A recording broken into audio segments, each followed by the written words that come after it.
नमस्कार मित्रों, मैं आचार्य वसुधा आप सभी श्रोतागणों का हार्दिक अभिनंदन करती हूँ माघ महात्म की कथा के चौथे अध्याय में। अब आगे क्या कहते हैं जानते हैं। श्री वशिष्ठ जी कहने लगे, हे राजन, अब मैं माघ मास के उस महात्म को कहता हूँ जो कार्तवीर्य के पूछने पर दत्तात्रेय जी ने कहा था।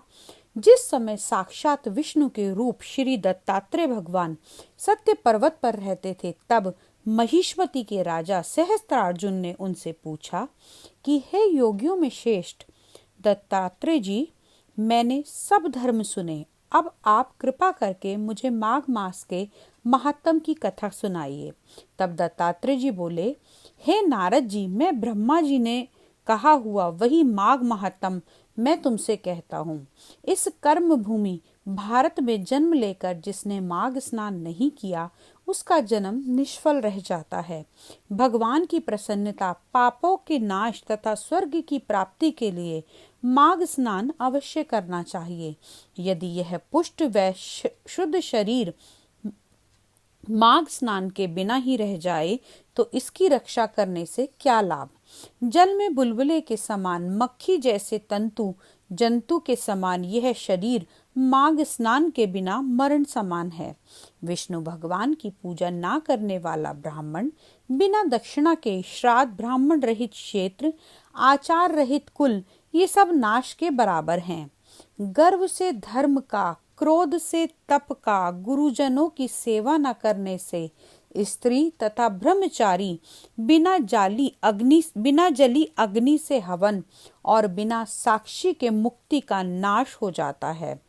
जीविका के कहने वाली कथा, अपने ही लिए बनाए हुए भोजन की क्रिया, शूद्र से भिक्षा लेकर किया हुआ यज्ञ तथा कंजूस का धन, यह सब नाश के कारण है।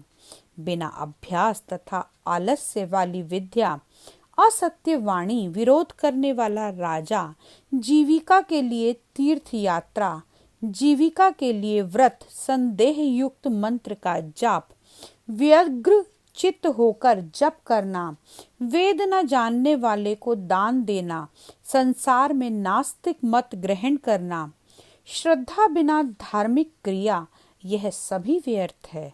और जिस तरह दरिद्र का जीना व्यर्थ है, उसी तरह माघ स्नान के बिना मनुष्य का जीना भी व्यर्थ है। ब्रह्मघाती, सोना चुराने वाला, मदिरा पीने वाला, गुरु पत्नीगामी और इन चारों की संगति करने वाला माघ स्नान से पवित्र हो जाता है। जल कहता है कि सूर्य उदय से पहले जो मुझसे स्नान करता है, मैं उससे बड़े से बड़े पापों को नष्ट करता हूँ। महापातक भी स्नान करने से भस्म हो जाते हैं। माघ मास के स्नान का जब समय आ जाता है तो सब पाप अपने नाश के भय से कांप जाते हैं।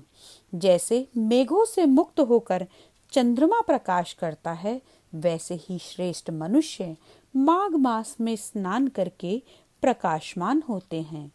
काया, वाचा, मनसा से किए हुए छोटे या बड़े, नए या पुराने, सभी पाप से नष्ट हो जाते हैं।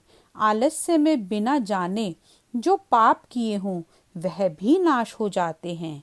जिस तरह जन्म जन्मांतर के अभ्यास से आध्यात्मिक ज्ञान की प्राप्ति होती है, उसी तरह जन्म जन्मांतर के अभ्यास से ही माघ स्नान में मनुष्य की रुचि होती है।